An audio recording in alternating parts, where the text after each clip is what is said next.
பாட்டை சொல்லி அறிமுகப்படுத்தினதுக்கு நன்றி. அனைவருக்கும் வணக்கம். இந்த மேடை மிக முக்கியமான ஒரு மேடையாக பார்க்குறேன். பொதுவாக பத்திரிகையாளர்கள் தான் இன்றைக்கு கலைஞர்களையும் படைப்பாளிகளையும் கொண்டு போய் வெகுஜனங்களிடம் கொண்டு போய் சேர்க்குற ஒரு காலகட்டம்.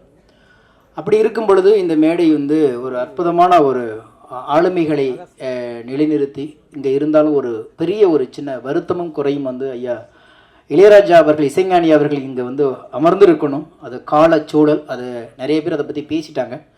இருந்தாலும் அவர் இல்லாத அந்த ஒரு அலங்காரம் கொஞ்சம் குறைவாகவே இருக்கிறது. எனவே எல்லாம் வல்ல இறைவன் அவருக்கு எல்லா அருளையும் துணிவையும் கொடுத்து அவர் அந்த ஒரு இழப்பிலேருந்து வெளியில் கொண்டு வரணுங்கிறத எல்லா வல்ல இறைவனை நான் வேண்டிக் கொள்கிறேன். அடுத்து வந்து ஆதிராஜனை பொறுத்து நான் வந்து பாடல் எழுத தொடங்கிய காலகட்டத்திலேருந்து முயற்சி பண்ண காலகட்டத்திலேருந்து எனக்கு நண்பர். பொதுவாக வந்து ஒரு பேனாக்காரன் இயக்குனராக மாறுவது அவ்வளவு இயல்பாக முடியாத ஒரு காரியம். அந்த குடும்பத்திலேருந்து வந்து பெரும் போராட்டங்களுக்கு மத்திய எனக்கு தொடர்ந்து ஒரு 4வது படமோ 5வது படமோ எனக்கு இயக்கி இன்றைக்கு ஒரு மிகப்பெரிய ஒரு வெகுஜனங்கள் இருக்கிற ஒரு மேடையில் வந்து ஒரு பத்திரிக்கையாளர் நிற்பது, இது பத்திரிக்கையாளர் குடும்பத்துக்கு கிடைத்த வெற்றியாக நான் பார்க்கிறேன்.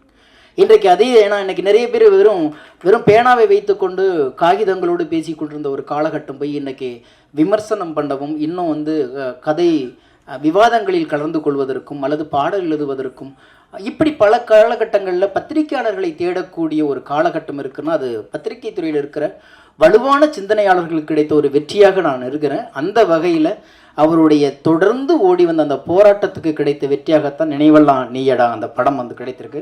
அதுக்கு வந்து தயாரிப்பாளர் உண்மை அவருக்கு தான் நமக்கு வந்து முதல்ல பாராட்டு கொடுக்கணும். ஏன்னா ஒரு இயக்குனரை நம்புவதை விட ஒரு பேனாக்காரனை நம்பி வந்திருக்கீங்க, அது வந்து பாராட்டக்கூடியது. 2வது வந்து இந்த படத்தில் வந்து நான் ஒரு 3 பாடல் எழுதியிருக்கிறேன். அண்ணன் நான் பொதுவாக மேடையில் பேசும்போது எனக்கு முன்னாடி பேசுகிறவங்களுக்கு யாருக்கும் பதில் சொல்ல மாட்டேன். ஆனால் இந்த மேலே சொல்லணும்னு ஆசைப்பட்றேன். நிறைய நேரம் எடுத்துக்க மாட்டேன், பயந்துடாதீங்க. ஏன்னா எல்லாமே காலம் தொடர்ந்துகிட்டு இருக்கு. ஏன்னா பொதுவாக நான் எனக்கு சில நேரத்தில் ஆதங்கமாக நான் சொல்லுவேன். நான் இது வரைக்கும் ஒரு 3000 பாட்டு எழுதியிருக்கேன். ஒரு 30 பாட்டு தான் கமர்ஷியல் பாட்டு. ஏன்னா 3000 பாட்டில் குறைந்தபட்சம் ஒரு 500 பாட்டாவது மிகச்சிறந்த பாடல்கள் இருக்கும் நான் நம்புகிறேன். அப்போ அதை விமர்சனம் பண்ண முன்வராத இந்த சமூகம் ஒரு கமர்ஷியலை தூக்கி அப்படி வைக்கும் பொழுது சிநேகனுடைய அடையாளம் இதுதான் அப்படி சொல்லும்போது சில நேரத்தில் எனக்கு வருத்தம் வரும். இது வந்து நான் பதிலாக சொல்லலை. ஏன் அதை சொல்கிறேன்னா, நானும் கதைக்கு பாடல் எழுதோடு தான் ஓடி வந்தேன். ஆனால் அங்கே இந்த சினிமா என்னை சதைக்கு பாடல்கள் எழுதி வைத்து கொண்டு இருக்கிறது. பட்டுக்கோட்டை மாதிரி ஒரு 10 பாட்டு எழுதிட்டு செத்து போலான்னு வந்தவனை அந்த வாகனம் புறப்பட்டு போனதுக்கு பிறகு சந்தங்களுக்கு எழுத வந்தவனை சப்தங்களுக்கு எழுத சொல்லி கொண்டு உட்கார்ந்துருக்கும் பொழுதுதான் சில பாடல்கள் இப்படி வருது. அப்போ எனக்கு என்னை பொறுத்த வரைக்கும் சிநேகனின் முகவரி அது அல்ல. அது ஏன் இதை நாங்கள் சொல்கிறேன்னா, நல்ல பக்கம் இன்னும் சொல்லப்போனால் அந்த ஒரு வாய்ப்பு யாருக்கு கிடைச்சின்னு தெரியல. என்னுடைய முதல் படம் பாண்டவர் பூமி வெளியில் வந்த பிறகு முதல் பாட்டிலேயே அரசு விருது வாங்கிய ஒரு கவிஞனாக நான் இருக்கிறேன். ஏன் அதை நான் இங்கே வந்து இந்த மேலே சொல்கிறேன்னா, ஏன் ஒரு நல்ல விஷயத்தை இந்த சமூகம் எடுத்து கொண்டாட மாட்டேங்கிறது அப்படிங்கும்போது சின்ன வருத்தம் ஒரு படைப்பாளனாக இருக்கிறதை நான் பதிவு செய்கிறேன். இது வந்து பேரரசன் மீதோ அல்லது அண்ணன் உதயகுமார் மீதோ வருத்தத்தில் சொல்லலை. ஏனாலும் சில நேரங்களில் சில விஷயத்தை பதிவு செய்ய வேண்டிய ஒரு சூழல் இருக்கிறது. அதே மாதிரி ராஜன் அண்ணன் பேசும்பொழுது மரியாதை இல்லாத தலைப்புனாரு. காதல் மரியாதை எதிர்பார்ப்பதும் இல்லை, எதிர்பார்த்தால் அது காதலும் இல்லை. அதுதான் உண்மை. 2வது அண்ணன் சொன்னாரு, தோத்து போன காதல் தான் பாக்கியசாலிகள்ன்றாரு. என்னை பொறுத்த வரைக்கும் காதலுக்கு வெற்றியும் இல்லை, தோல்வியும் இல்லை. அது வாழ்ந்து கொண்டே இருக்கும், நினைவலைகளில் நீந்தி கொண்டே இருக்கும், காற்றலை போல மிதந்து கொண்டே இருக்கும். அதை கொண்டாட தெரியாதவன் சபிக்கப்பட்டவன். எந்த வயதிலும் கொண்டாடலாம். நிறம், பேதம், மதம், இனம் எதுவுமே இல்லை.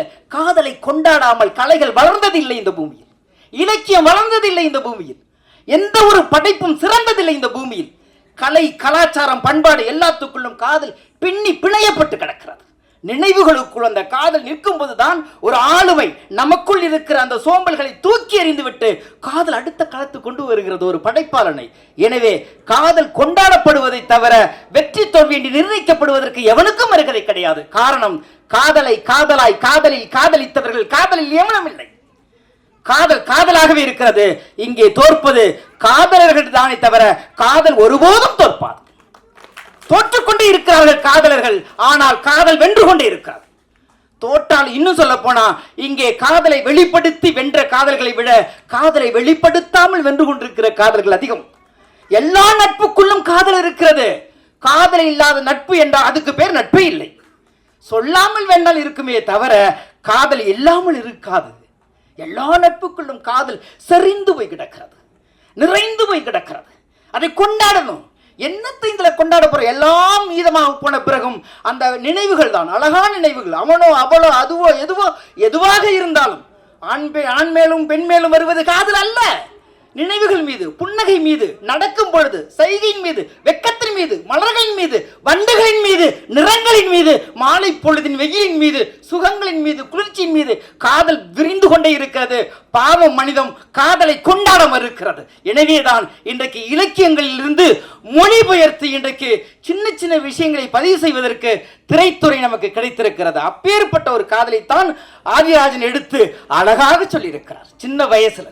இதுல ரொம்ப பாராட்டக்கூடியது சொன்னாங்க, இதை தொடங்கும் பொழுது தமிழ்த்தாய் வாழ்த்து சொல்லும் பொழுது ஒளியில நம்ம கேட்கிறோம் ஒரு பயம் இருக்கும். ஏறத்தாழ 7000 மேடைகள் ஏறி இருக்கிறேன். அதுல 3000 மேடைகள் பள்ளி மேடைகள். நான் கட்டாயமாக நான் ஏறுகிற பள்ளி மேடைகளில் தயவு செய்து ஒளிபெருக்கில் தமிழ்த்தாய் வாழ்த்தை போடாதீர்கள், எல்லோரும் சேர்ந்து பாட வேண்டும் என்று நான் அவ்வப்போது கட்டாயப்படுத்துவேன். அது இன்றைக்கு கட்டாயப்படுத்தாமல் நிறைவேறி இருக்கிறது. அதற்கு அண்ணன் உதயகுமார் அவர்களுக்கு நன்றி சொல்ல கடமைப்பட்டுக்கிறேன். ஏன் நம்ம எல்லாமே ஒன்னா சேர்ந்துதான் வாய்ப்பாட கத்துக்கிட்டோம், 1-2 கத்துக்கிட்டோம், ஆனாவன கத்துக்கிட்டோம், ஓதாமல் ஒரு நாளும் இருக்க வேணாம் கத்துக்கிட்டோம், திருக்குறளை கத்துக்கிட்டோம், நலவென்பா நாலடியார் எல்லாம் சேர்ந்து பேசினதுனால்தான் அவ்வளவு பெரிய ஆளுமை இதுக்குள்ள இருக்கு. எனவே தமிழ்த்தாய் இந்த மேடையில் எல்லோரும் வாய்விட்டு பாடியதற்காக வாழ்த்து சொல்வதோடு ஒரு அழகான காதலை நினைவெல்லாம் நீயடா படம் பதிவு செய்திருக்கிறது. காதலை கொண்டாடுபவர்கள் இந்த காதலை கொண்டாடுகிற தலைமுறைகளுக்கு எடுத்துச் செல்லுங்கள். நன்றி, வணக்கம்.